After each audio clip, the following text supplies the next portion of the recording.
Bonjour à tous. Suite à mon absence de plusieurs unités temporelles, je me dois de vous expliquer les situations dans lesquelles je me suis engagé.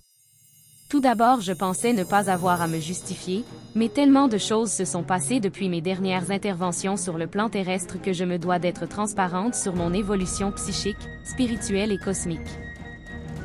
Comme vous le savez tous, la dualité Furz et Shpak crée des singularités temporelles lorsque les voyages astraux se prolongent dans une échelle de distance inhérente au Shpak non terrestre. Là où vous constatiez une absence de plusieurs semaines, une chronologie s'est échappée de la frise du temps solaire pour entrer dans une parabole à n exposant 72, autant vous dire qu'en revenant dans mon Shpak terrestre, j'eus l'impression de revenir dans le passé. Ce qui confirme par ailleurs la découverte du facteur tractoriel de densité du Shpak de Robert Wanstone McKee, pour une grande voyageuse comme moi, demeure encore une source inépuisable d'incongruité.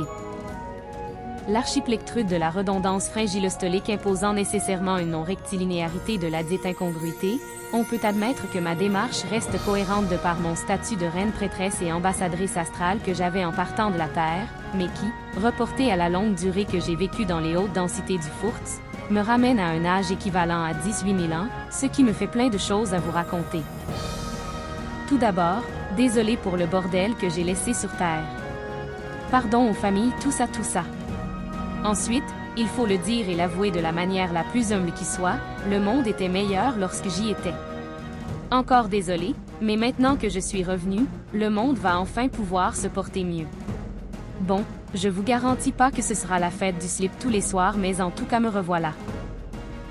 N'hésitez pas à m'envoyer vos témoignages d'amour ainsi que toutes vos marques de gratitude. À bientôt!